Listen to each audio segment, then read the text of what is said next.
Заев избега од медиумите откако Црвенковски му го затресе тлото под нозете и ја стави под знак прашање неговата контрола врз СДСМ.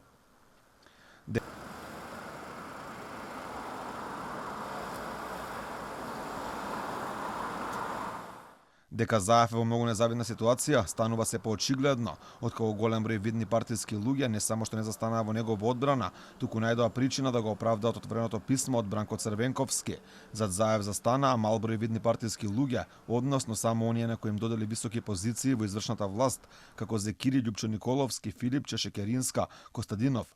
Тие може да се каже оркестрирано, синоќа објавија речиси ист текст на социјалните мрежи во кој што Црвенковски го прогласуваат за историја на партијата. Дека атмосферата во СДСМ во моментов најверојатно далеку од добра, говори и фактот дека речиси никој од скопското крило на партијата не застана во одбрана на Заев, па дури ни првиот човек на градот Петре Шилегов, кој исто така е и долгогодишен висок партиски функционер. Јавноста денеска не доби можност да го слушне неговиот став, откако тој ненадејано откажа закажан настан, но се појави првиот човек на општина Центар Саша Богдановиќ, кој не само што не застана во одбрана на Заев, туку изјави дека верува во искрените намери и сугестии од Црвенковски. Многу е битно да знаеме отприлика што е цената која што треба ние како општество да ја платиме.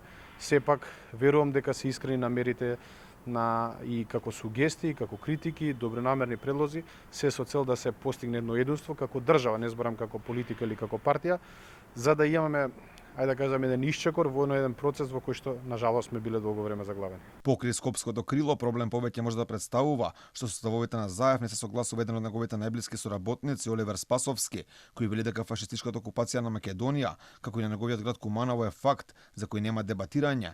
Тој не сакаше да одговори за писмото на Црвенковски, правдајќи се дека не сакал да ја злоупотребува владината говорница за партиски цели. Значи и моето Куманово е ослободено од македонските партизани во ноември, на 11 ноември, од борците против фашизмот, и Македонија е ослободена исто така од борците на народно-ослободителната борба против фашизмот. И тука се потврдени факти, за ова не треба ние сега да дебатираме. Покрај Спасовски со ставовите на Заев не се согласува уште еден кумановец, односно градоначалникот Максим Димитриевски, кој беше еден од најжестоките борци за доаѓањето на Заев на власт. Инаку во своето писмо Црвенковски каже како замрзнува членството во СДСМ, партијата каде е основач и прв претседател, се додека не се свика партискиот централен одбор на кој СДСМ ќе се огради од ставовите на Заев.